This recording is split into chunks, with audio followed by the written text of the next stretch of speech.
para Jesus. Uma linda salva de palmas. Ô meus amigos, tudo bem? Tudo na paz? Vieram para buscar aquela palavra especial? Eu já orei por ela e quero que ela venha ao nosso coração, que me ilumine você, para quando nós sairmos daqui, saímos com a bênção do Senhor. Vamos começar o nosso culto aqui hoje em João capítulo 4. Eu estou com uma mensagem boa aqui, do entendimento que Deus tem me dado. Algum até eu já tenho explicado aqui. Diz assim: e quando o Senhor veio a saber que os fariseus tinham ouvido que Jesus fazia e batizava mais discípulos do que João, ainda que Jesus mesmo não batizava mais seus discípulos, deixou a Judéia e foi outra vez para a Galileia. Era necessário passar por Samaria. Mas por que era necessário? Eu vou dar uma corridinha aqui para a gente chegar onde eu quero chegar nessa passagem. Mas tem muitas mensagens aqui. Mas se eu parar, eu vou pregar 2 horas e não vou dar o recado que Deus vai dar. Ele chegou ao poço de Jacó. Era quase meio-dia, quase hora sexta. Aí ele, cansado, se encostou ali e falou para o discípulo: vão buscar comida lá para nós. E eles foram comprar comida na aldeia. E Jesus ficou ali. Ali veio a mulher, meio-dia, tirar água, que as senhoras de fama iam cedo. Ela ia naquela hora porque ela tinha uma vida irregular. E Jesus sozinho ali com ela foi tirando água. E Jesus foi conversar com a mulher. O que a mulher pensou quando viu Jesus conversando com ela? Eu não sei. Porque sozinhos ali, o que ele está querendo? Nada ela pensou de errado. Se você tiver com santidade, a pessoa mais pecaminosa chega e não tem graça com você. Ela não vê você para aquilo. Tenho certeza que olhou Jesus e viu que era um homem santo. Como aquela outra mulher via Eliseu passar e disse: marido, eu vejo que esse homem é um santo homem de Deus. Ela olhava para ele todo dia, mas não como homem que pudesse ter um programa, um caso com ele, e sim como homem que ele era, homem de Deus. Vamos fazer uma puxada para ele? E Jesus chegou e disse para a mulher: me dá um pouco de água. E ela então disse: mas como é que você, sendo judeu, pede a mim que sou mulher samaritana? Os judeus não conversavam com os samaritanos. Aí Jesus foi explicando para ela, mandou que ela chamasse marido, não tem um marido, falou da água que ele dava. E no versículo 24, que é onde eu queria chegar, essa tradução aqui eles mudaram. Eu não sei porque mudam as palavras de vez em quando. Parece até a dona Madalena. Enquanto ela muda os móveis de casa, até que tem um tempo que ela não muda. Eu acordo de noite e dou uma tropada. Eu falo: Madalena, por que você faz isso? Que a minha cabeça já está, não precisa nem abrir os olhos. Põe aqui eu faço isso aqui tem uma porta. E quando eu viajo muito, pessoal, eu tenho que parar, acender a luz e falar: não, eu tenho que acordar bem. Porque às vezes eu abro a porta do corredor em vez do banheiro. Não sei onde é o banheiro do quarto. Não sei se já aconteceu isso com você. Comigo já várias vezes. O pai falou: não vou abrir porta nenhuma, vou acender a luz. Estou acordado, estou onde é o banheiro aqui. Aí... Então Jesus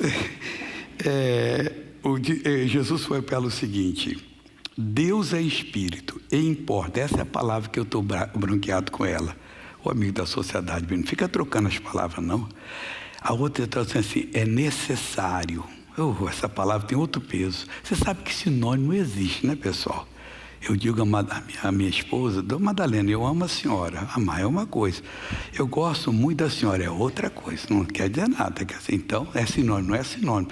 Ajuda, é primo. Parece que é da família, mas não é. Quer dizer, tem a cara de que os ascendentes eram os mesmos. Então Jesus disse: Deus é espírito e importa que os que o adorem em espírito e em verdade. É necessária, mais forte, que os que o adoram, meu irmãozinho, o adorem em espírito e em verdade. Não é de qualquer jeito.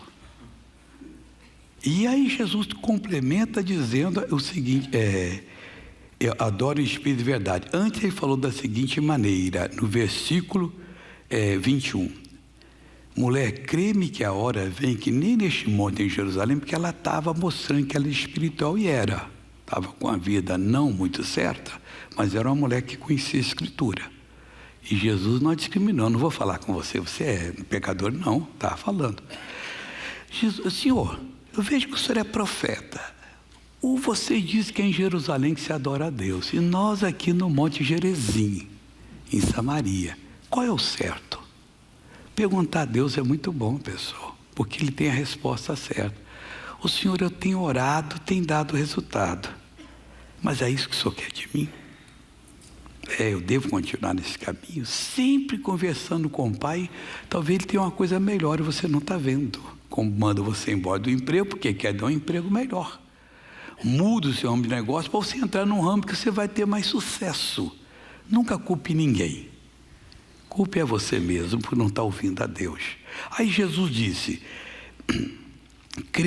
Jesus, 21, mulher, crê-me que a hora vem em que nem neste monte, nem em Jerusalém adorareis ao Pai. Sempre a hora certa vem, tá, irmão?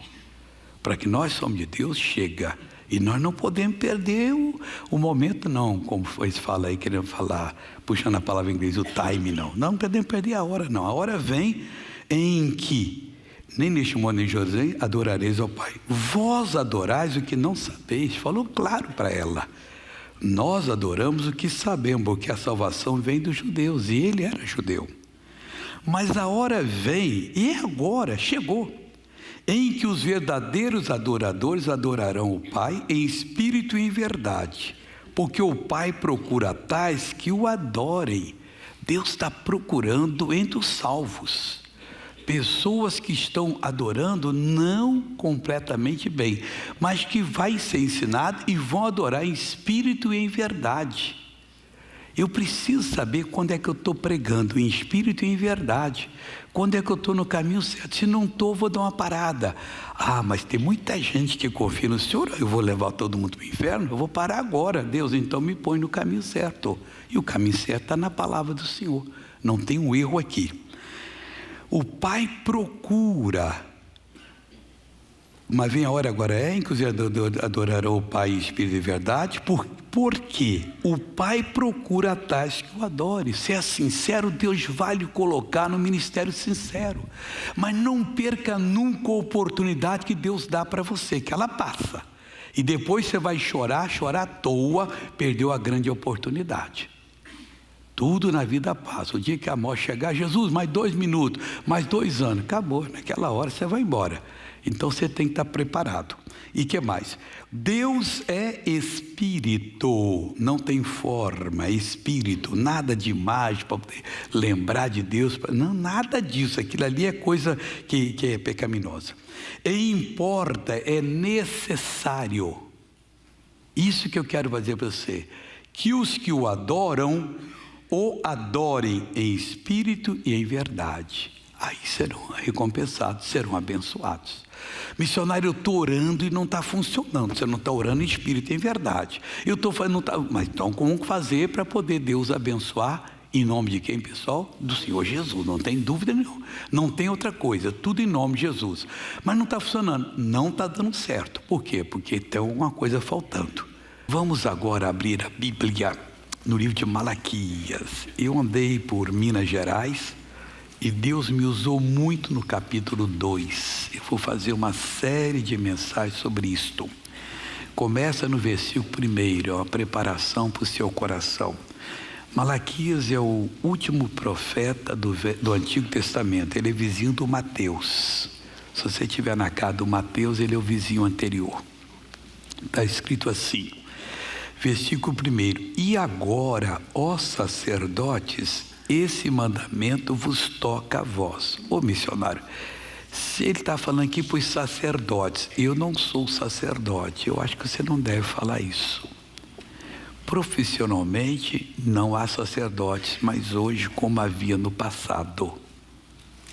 Mas todos nós somos sacerdotes de Deus. E esse mandamento que ele vai falar aqui, as orientações, que são ordens, toca a nós. É para a gente parar, pensar. Estou lhe falando, cada dia eu vou falar um versículo. E você vai ver muita coisa boa. No livro de Apocalipse, capítulo 5, versículo 9 e 10, o apóstolo João diz claramente que nós somos sacerdotes. Ele fala no versículo 9: e cantavam um novo cântico, dizendo: digno és de tomar o livro e de abrir os seus selos, porque foste morto e com o teu sangue compraste para Deus homens de toda tribo e língua e povo e nação. Então todos os salvos foram comprados pelo sangue de Jesus e já foi pago a conta. Então não tem condição de ser desfeita a negociação.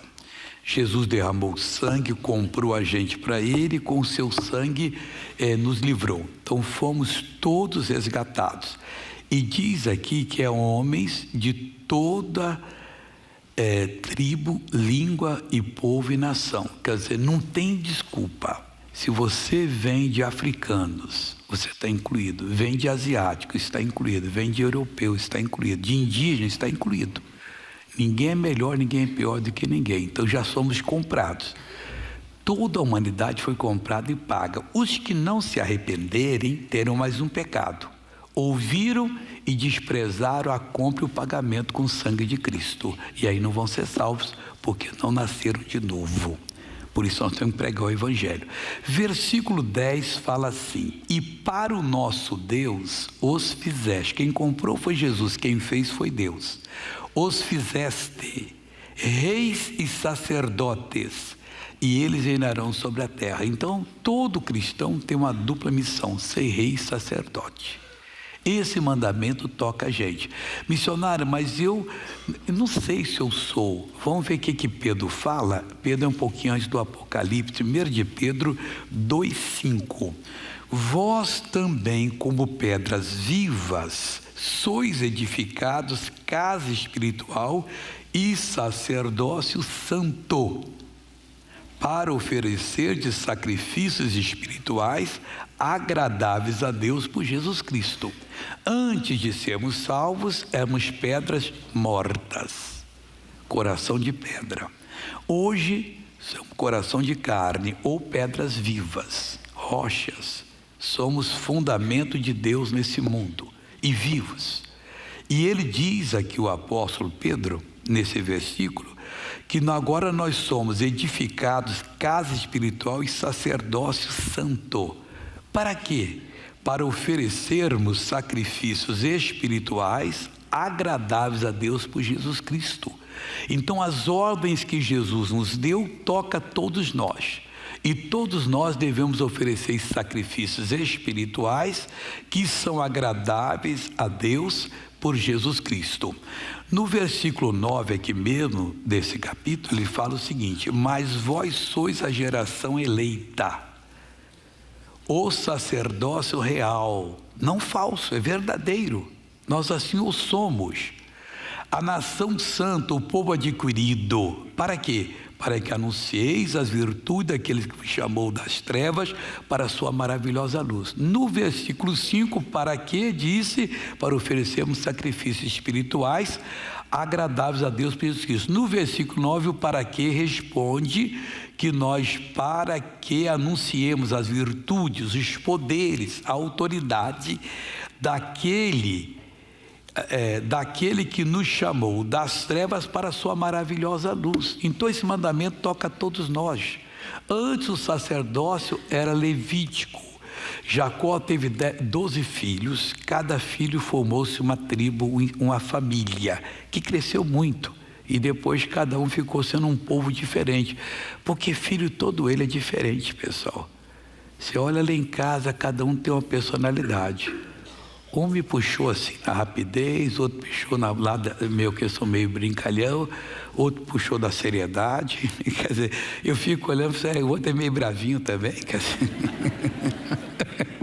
mas que coisa, quer dizer, cada um puxa a gente, não precisa fazer nem DNA, você sabe o que é ser, o que não é, só olhando pela maneira da pessoa ser, e puxa. Então eles puxaram Jacó, foram 12 tribos. Levi não tinha herança. Por quê? O levítico tomaria conta dos irmãos, seria o sacerdote. E isso era o mandamento dele, ele aceitou e foi muito abençoado. Nunca murmurou, nunca reclamou. Se você é um pastor, e vamos dizer que Deus manda o pastor Jaime manda o pastor lá para aquele lugarzinho bem pequeno, que eu não sei nem onde é que é. Pobrezinho, tortinho, vá com alegria. Oh, glória a Deus, eu vou cumprir. Não, missionário, não, missionário. Me disseram, isso é demônio que disse para você. Não pode, como é que alguém pode merecer a obra de Deus? Só louco, irmão. Quando Deus fala, vá. Você pode ficar na vontade permissiva. Deus não vai ter responsabilidade com você. Fica na vontade dele que ele tem. Senhor, o Senhor me trouxe para aqui, aqui está o teu servo. Usa-me, pronto. Com alegria você serve a Deus e Deus lhe abençoa. Hoje, você já começa a pensar para o outro domingo, qual é a mensagem que eu vou dar para a igreja? Deus me dá aquela palavra, eu preciso entender. Abre o meu coração e Deus vai abrir. Seu ministério vai crescer como Deus quer. Às vezes o ministério de 10 mil pessoas é menor do que um de 100 pessoas. Porque o 10 mil é cuidar de qualquer jeito, o de 100 é cuidado com amor, com afinco. É preciso então estar aqui na palavra do Senhor Deus. Aí aqui fala que é para nós alcançarmos essa bênção do Senhor. Isaías 61, versículo 6, para terminar agora, que eu já vou fazer a oração. O profeta mais iluminado da Escritura Sagrada, segundo alguns historiadores, teólogos, pessoal que diz que entende as coisas. Ele diz o seguinte aqui, olha: mas vós sereis chamados sacerdotes do Senhor. Isso é falando lá dos céus, né? Os homens não. Aí ele é um sacerdote, qualquer um fala. O obreiro, às vezes, começa a fazer um primeiro culto. O que é? Eu sou o pastor Edmar. Não é pastor não, obreiro. Seu obreiro, é evangelista, vai lá. Fica no céu. Cantor, então, você não pode mandar um testemunho. O que você? Eu sou a pastora tal. Não, você é a cantora tal. Aí diz aqui, mas vós sereis chamados sacerdotes do Senhor e vos chamarão ministro de nosso Deus. E o que acontece com essas pessoas? Comereis das riquezas das nações e na sua glória vos gloriareis. Meu irmãozinho, é um ministério diferente que Deus tem para quem é sacerdote. Mas eu sou empresário, mas você pode ser um sacerdote. Estou dizendo só atrás do púlpito, não. Ministrar para os seus empregados, para os seus clientes. Às vezes as pessoas me assistem quando eu vou receber alguém na igreja. Eu dificilmente deixo uma pessoa sair do meu escritório sem dar pelo menos um testemunho. Ontem eu estou vendo ali o meu filho Davi ali, nós tivemos uma grande reunião com um dos maiores juristas do país. A conversa foi muito boa, mas eu não deixei de dar testemunho não. Deixa eu contar um caso para o senhor, eu falei com ele. Estava falando das missões, né? Eu falei assim, eu fui pregar na Jordânia, não tinha nem placa na igreja, porque senão os muçulmanos apedrejam. Era uma ex-embaixada, nós entramos tranquilamente, fizemos um culto, tinha umas 300 pessoas, Davi estava comigo. De repente eu orei, um homem que tinha uma hérnia aqui no estômago, parecia uma bola de futebol, a bola sumiu, ele abriu a camisa, tudo quanto é mulher tinha que olhar, o homem ficou quase doido, ele pirou na hora, abriu a camisa, eu estou falando a verdade. E você viu o buraco onde saiu aquela bola e a pele tremulando. Meu irmãozinho, Deus estava ali. Você está sendo usado por Deus de uma maneira linda. Então você é um empresário. Eu contei isso para esse moço e ele ouviu.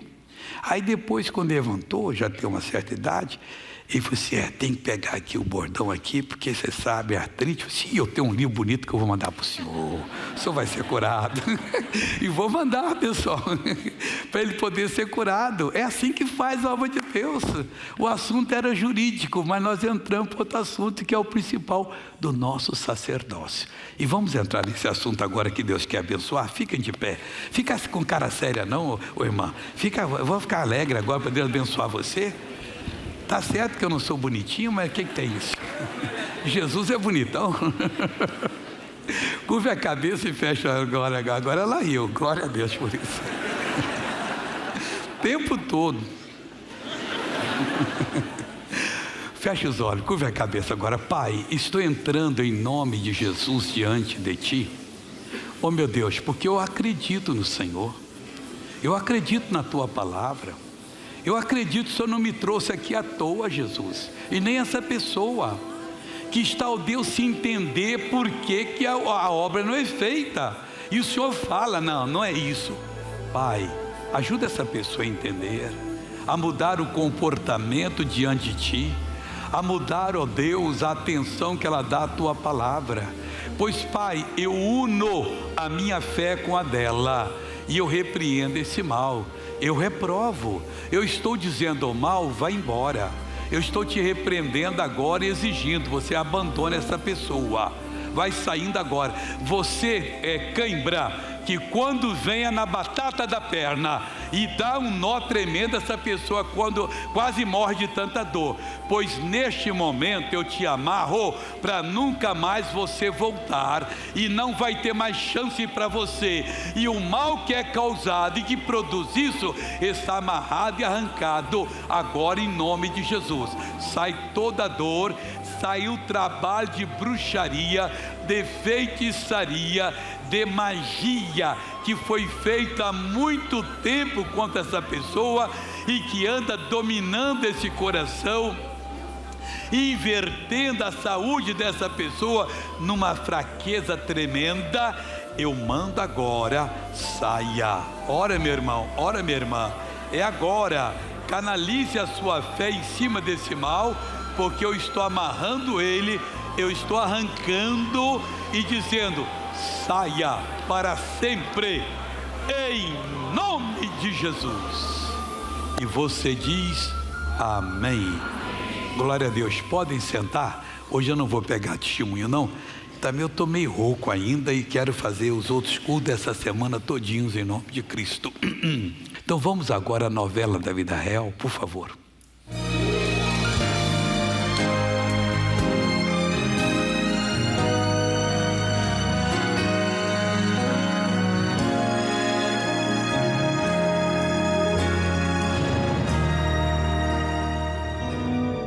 Aos 10 anos, Ricardo se envolve com drogas na escola. Aos meus 17 anos, eu estava internado em uma comunidade terapêutica por consequência do crack. E foi na onde que eu tive uma recaída quando eu saí da comunidade.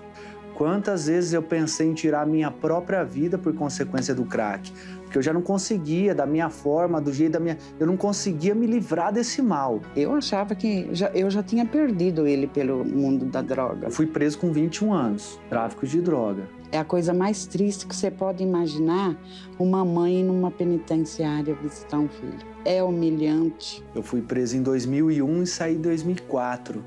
Ele permanece no vício até que em 2008, por meio da televisão, descobre que pode mudar a vida por completo ao ter um verdadeiro encontro com Deus.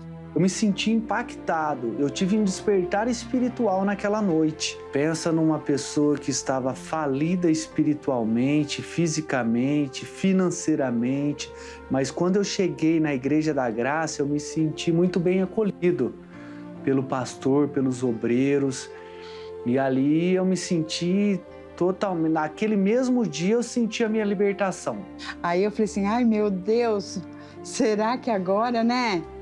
Ele conhecendo a palavra. Aquilo que eu buscava no mundo, que era o álcool, a droga, a prostituição, eu achei dentro da igreja, que foi a palavra de Deus. E através do meu comportamento, eles também quiseram conhecer a Igreja da Graça. Um dia ele me convidou para mim ir e eu fui. Gostei. E estou até hoje. O batismo realmente para mim foi assim, um atestado de óbito para o velho homem. Hoje faz 11 anos e alguns dias que eu não uso droga mais. Tamanha satisfação com a mudança, Ricardo sente o chamado para investir nesta obra.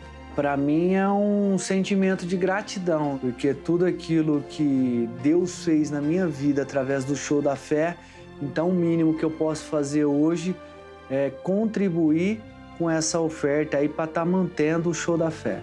Ele passa a evangelizar em presídios e comunidades, até que sente no coração o desejo de fazer ainda mais. Nenhuma condição eu tinha para naturalmente abrir essa comunidade terapêutica. Foi algo pela fé. Eu cheguei num sítio totalmente abandonado. Eu até desanimei, sabe, de ver como estava o sítio, tudo abandonado. Eu falei, ele não vai ter recursos, né, para fazer tudo isso sozinho. Eu pedi uma carência para o dono do sítio, para mim conseguir organizar o sítio. E as pessoas foram vendo o meu trabalho e as pessoas foram me ajudando. E Deus foi enviando as pessoas para lá para me ajudar, para construir, para pintar. Eu saía para a rua à noite, na madrugada, eu resgatava esse povo, colocava dentro do meu carro e levava para esse sítio. Olha, aqui eu encontrei tudo que eu esperava e mais um pouco, né? Aqui eu encontrei o carinho, encontrei o amor. A Casa de Recuperação tem 6 anos e já passaram por lá cerca de 3.000 pessoas. Eu não tenho palavras para dizer como que tem sido bom aqui para mim. Então, hoje, assim, eu glorifico o nome do Senhor por essa conquista e realmente Deus, ele tem me surpreendido. Hoje eu sou livre em Cristo Jesus e eu posso afirmar que vale a pena a servir a Jesus Cristo. Que coisa bonita, né, pessoal?